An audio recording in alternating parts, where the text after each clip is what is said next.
कई बार कितने ज़्यादा मतलब डिप्रेशन में चले जाते हैं। आप पे कितने फॉलोअर हैं, इससे आप कितने अच्छे आर्टिस्ट हैं ये डिसाइड नहीं होता है। लंबी रेस का घोड़ा बनना है तो वक्त देना पड़ेगा और स्लो चलना पड़ेगा। हमारे साथ हैं सीरियल पवित्र रिश्ता की मंजू वहनी, जिन्होंने अपने बेहतरीन एक्टिंग के दम पर जीता था आप सभी का दिल। वो कहाँ हैं आजकल, क्या कर रही हैं, इन सारे मुद्दों पर बात करने के लिए हमारे साथ मौजूद हैं। स्वाति जी, बहुत बहुत स्वागत है आपका।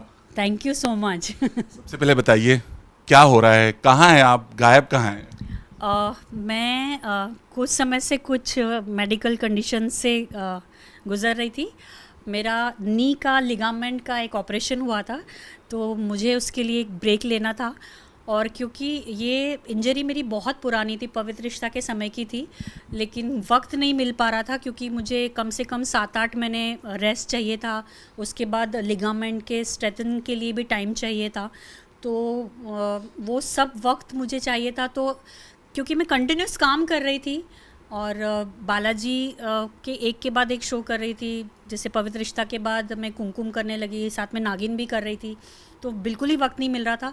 तो जब जैसे ही कुमकुम से मुझे वक्त मिला तो उसके बाद मैंने थोड़ा सा ट्रैवल किया, फिर अपना ऑपरेशन करवाया और उसके बाद जब थोड़ा सा चलने लगी तो मैंने फिर बहुत ट्रैवल किया। तो वो फेज़ से अभी गुज़र रही हूँ, जल्दी ही वापस आप सब लोगों को दिखूंगी। चलिए बात करें स्वाति जी से। बेहतरीन एक्टिंग, घर घर में अपनी पहचान, वो भी एक विलन वाला। मतलब ऐसा ऐसा ऐसा अवतार आपने दिखाया कि लोगों को आपसे प्यार हो गया, मतलब गुस्सा होते भी आपसे प्यार हो गया। वो दौर कैसा था आपके लिए, सबसे पहले बताइए। बहुत ही बेहतरीन दौर था। मतलब पवित्र रिश्ता आई थिंक एक ऐसा शो था जिसने हमें घर घर तक पहुंचा दिया था। सिर्फ भारत की ही नहीं, आई थिंक दुनिया के बहुत सारे देशों में, कंट्रीज़ में ये शो देखा जाता था और हमें बहुत से फैंस मिलने भी आते थे सेट पर। तो बहुत मज़ा आया और वो शो ही ऐसा था। और वो जो फैमिली बनी, जो हम लोगों की जो करंजकर फैमिली थी स्पेशल, वो एक बहुत ही अच्छा रिश्ता। आज भी हम लोग काफ़ी लोग मिलते हैं, स्पेशली मैं पराग टच में हैं, मैं प्रिया टच में हैं, अंकिता तो है ही। चलिए, अगर आपसे जानना चाहें, आज हम आपको उस दौर में ले जाना चाहते हैं जब आप एक्टर बनने का सपना देख रही थी। स्वाति, कैसे हुई थी आपकी इंडस्ट्री में एंट्री और कैसे आप एक्टर बनने का सपना लेकर के इस इंडस्ट्री में आई थी, थोड़ा बताइए। ये भी इत्तेफाक ही था। मैं तो पढ़ाई कर रही थी और मेरा पहला जो शो था वो रामानंद सागर जी के साथ में था एक्चुअली, जय गंगा मैया। तो उसमें मैं पार्वती प्ले कर रही थी। इस तरह मैं इंडस्ट्री में आई। शौकिया थिएटर करती थी, कथक डांसर रही, लेकिन हमेशा सपना देखा था IPS बनने का, लेकिन डेस्टिनी वो मुझे बॉम्बे लेकर आई और बाय ग्रेस ऑफ गॉड मुझे एक के बाद एक काम मिलता रहा। और 2005 से मैं कसम से पहला कसम से, फिर करम अपना अपना, पवित्र रिश्ता, कुमकुम भाग्य, नागिन की 2-3 सीरीज़ किया मैंने, तो बहुत मज़ा आया। और हमारी एकता मैम, उनकी वजह से ही हमेशा काम करती रही। चलिए, जैसा आपने कहा कि डेस्टिनी में सब लिखा था, बट ये डेस्टिनी पाना इतना आसान नहीं है एक एक्टर के लिए। अगर आपसे वो स्ट्रगल जानना चाहें, क्या कुछ था आपका स्ट्रगल और कैसे आज जब पलट के देखती हैं तो क्या देखती हैं? एक्चुअली कभी कभी तो ऐसा लगता है कि अभी कल ही की तो बात थी, कल ही तो मैं बॉम्बे आई थी, लेकिन उस बात को 25 साल हो गए। मैं 97 एंड मैं बॉम्बे आई थी और इतने साल बीत गए, तो अभी ऐसा लगता है कि पीछे पलट के देखो तो एक बहुत लंबा फेज़ गुजर गया है। 25 साल मीन्स क्या बोलेंगे, कौन सी गोल्डन पीरियड एक, हाँ। तो नाउ आई एम 44, तो बहुत एक लंबा टाइम निकल गया है। तो अच्छा लगता है, जर्नी बहुत अच्छी रही और भगवान की कृपा रही, महाकाल बाबा का आशीर्वाद रहा कि हमेशा काम मिला। बहुत कम लोगों के नसीब में ये होता है कि आप कंटिन्यूस काम करते रहते हो। मेरे नसीब में था। मैं ऑपरेशन भी करवा नहीं पा रही थी, आप सोचिए ना। मुझे 2011 में इंजरी हुई थी और मैंने 22 में अपनी सर्जरी करवाई है, तो एक बहुत लंबे गैप, 11 साल के बाद में। तो पर अच्छा लग रहा है, ये टाइम भी अच्छा लग रहा है, और जल्दी वापस काम में लग जाऊंगी तो फिर से आप लोगों के रूबरू ज़्यादा होंगी। बट इसके साथ हमने कहा ना, ये जर्नी इतना आसान नहीं है जैसा हम सुन रहे हैं, बहुत आसान है बट इतना आसान नहीं है, क्योंकि बहुत सारे ऑडिशन देना, सेलेक्ट नहीं होना, मेंटली पीस, मेंटली टॉर्चर एक तरह से होता है जब आपको बहुत बार ऑडिशन देने के बाद आप नहीं काम मिलता। ये दौर भी आपके साथ हुआ? हाँ, बहुत कम वो फेज़ रहा मेरा। By grace of God Ekta ma'am ने हमेशा कसम से के बाद मुझे काम दिया है, तो मेरे लिए एक वो प्लस पॉइंट रहा कि मैं 17 इयर्स कंटिन्यूस बालाजी में रही, तो वो मैं कंटिन्यूस काम करती रही वहाँ पर। उसके अलावा भी मैंने काफ़ी शोज़ के मधुबाला किया, आप लोगों ने मुझे मधुबाला में देखा था। तो शायद भगवान की कृपा थी इसलिए काम मिलता रहा, पर स्ट्रगल बहुत है, काम करने में भी बहुत स्ट्रगल है और काम ढूंढने में भी बहुत स्ट्रगल है। लोगों को बहुत ऐसा लगता है कि अरे ये लोग तो टीवी में काम करते हैं, बहुत पैसा है, बहुत ऐश करते हैं, इनकी लाइफ तो बड़ी इजी है। बिल्कुल नहीं है, आप आइए देखिए। और यहाँ पर जो इतने बच्चे आते हैं दुनिया भर से और स्पेशली पूरे भारत से, तो उन्हें पता है कि यहाँ का स्ट्रगल कितना ख़राब होता है, और जिन्हें काम नहीं मिलता है वो कई बार कितने ज़्यादा मतलब डिप्रेशन में चले जाते हैं, मेंटल ट्रॉमा में चले जाते हैं, क्योंकि वो बहुत बड़े बड़े सपने लेकर आते हैं और वो सपने फुलफ़िल नहीं हो पाते उनके। बट शायद मैं लकी थी, मम्मी पापा का आशीर्वाद था और स्पेशली आप लोगों का साथ था, क्योंकि आपने मेरे हर कैरेक्टर को बहुत सराहा है और बहुत प्यार दिया है। इसके अलावा जैसा आपने कहा, एक आर्टिस्ट के लिए बहुत बड़ी बात होती है कि एक सीरियल चला, राइट, और लोगों के दिलों में अपनी पहचान बना ली, बट सडनली वो शो बंद हुआ, फिर यहीं से स्ट्रगल फिर से शुरू हुआ। तो जब ये इस तरह की चीज़ें होती हैं तब आप लोग अपने आप को कैसे मेंटली एकदम स्ट्रांग बनाते हो कि नहीं ठीक है और कुछ चलेगा? जब आप अच्छा काम करते हो और आप अच्छे कलाकार हो, अच्छे अदाकारा हो, तो एक कॉन्फिडेंस तो रहता है कि आज नहीं तो कल काम मिल ही जाएगा। तो वो एक हमेशा से था। और जैसे मैंने कहा कि मतलब मैं शायद कुछ लकी पर्सन्स में थी कि जब कसम से बंद हुआ उसके तुरंत ही बाद पवित्र रिश्ता शुरू हुआ, तो एकता मैम ने मुझे वहाँ से उठा के उधर शिफ्ट कर दिया। दोनों कैरेक्टर बहुत अलग थे। कसम से मैं बहुत डरी सहमी सी बच्ची थी, और पवित्र रिश्ता में एकदम ही अलग कैरेक्टर था जो पूरे घर में तूफान मचा के रखती थी। उसके बाद कुमकुम भाग्य आया पवित्र रिश्ता के बाद, तो उसमें भी एकदम बबली कैरेक्टर था, वो भी पवित्र रिश्ता से एकदम डिफरेंट था। मतलब एकदम जो मैं रियल लाइफ में नहीं हूँ, सुनना, इधर की उधर लगाना और हर चीज़ में उंगली करना, मतलब वो भी एक अलग कैरेक्टर था। मिताली भाभी भी, तो बहुत अलग अलग कैरेक्टर्स मैंने किए लाइफ में और मुझे बड़ा मज़ा आया। मधुबाला का जो कैरेक्टर था वो भी एक बहुत था नेगेटिव ही, लेकिन वो भी एक बहुत अलग टाइप का नेगेटिव था कि वो गांव से आती है और शहर में आके, मतलब मधुबाला और वो दोनों को जो विवियन जो कैरेक्टर प्ले कर रहे थे, वो दोनों को वो अपने घर में रखने लगती है, तो वो भी एक अलग कैरेक्टर था। तो बहुत अच्छे अच्छे इंटरेस्टिंग मैंने किरदार निभाए हैं अपनी लाइफ में, और आगे भी करती रहूँगी। आप लोगों का प्यार मिलता रहा तो ज़रूर आप मुझे वापस से देखेंगे। 20 साल का लंबा सफ़र लगभग हो चुका है आपका, 25 साल का, सॉरी 25 साल का लंबा पूरा सफ़र हो चुका है इंडस्ट्री में। बट ये इंडस्ट्री ऐसी है, यहाँ पर स्ट्रगल है, और एक बड़ा काला सच जो है वो है कास्टिंग काउच, क्योंकि बहुत सारे आर्टिस्ट ने बोला कि हम कई बार गए, हमारे साथ ऐसा हुआ, बहुत सारी चीज़ें। क्या कभी आपके साथ कुछ ऐसा हुआ, और अगर हुआ तो आपने इन सब चीज़ों को कैसे हैंडल किया?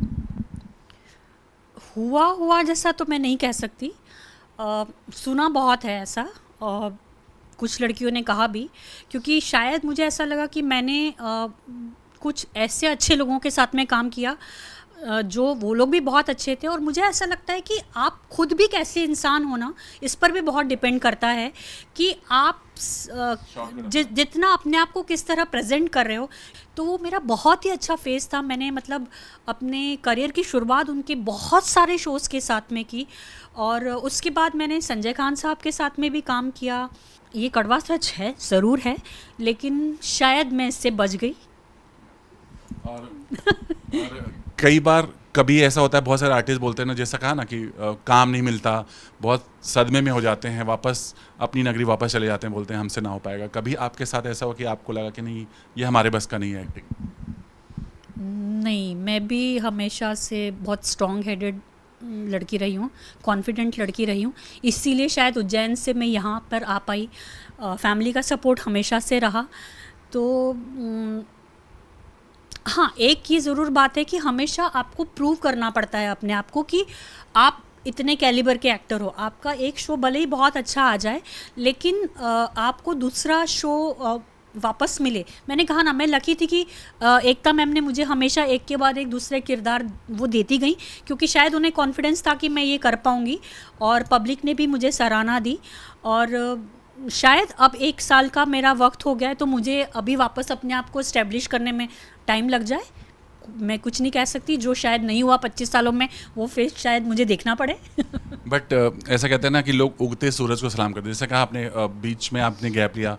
जब लोग गैप लेते हैं या फिर कनेक्ट नहीं होते हैं, तो लोग एक दूसरे को पहचाना बंद कर देते हैं, या ऐसा कुछ आप भी फील करती हैं? क्योंकि लोग कहते हैं ना, उगते सूरज को सब सलाम करते हैं। हाँ, वो कहते हैं ना, जो दिखता है वो बिकता है एक्चुअली। और ये भी है कि हमारी इंडस्ट्री में हमेशा चकाचौंध बहुत ज़्यादा हावी रहती है, तो नो डाउट। पर आई थिंक मेरे कुछ किरदार ऐसे रहे टीवी इंडस्ट्री में, जो लोगों के ऊपर इतनी छाप छोड़कर गए कि मैं आज भी जाती हूँ ना, बाहर घूमने भी जाती हूँ, मैं कहीं भी जाती हूँ, क्योंकि मैंने बीच में अभी बहुत ट्रैवल किया ये पैर के साथ में ही। मतलब इंडिया में काफ़ी जगह मैं घूम कर आई हूँ, पर मुझे बहुत लोगों ने पहचाना। और मिताली भाभी और मंजूषा वैनी, ये 2 इतने स्ट्रॉन्ग किरदार रहे, आई थिंक कि ये मेरे ताउम्र, मेरे मरते दम तक तो मेरे साथ में रहेंगे। इसके अलावा क्या कहना चाहेंगी? आज का जो दौर है, डिजिटल दौर है, और आजकल जब आप कास्टिंग या के लिए जाते हैं तो ये पूछा जाता है आपके फॉलोअर्स कितने हैं, या आपका सोशल मीडिया पर या इंस्टाग्राम पे कितने फॉलोअर्स हैं। आपको भी ऐसा फील होता है, या आपसे भी ऐसे सवाल हुए हैं?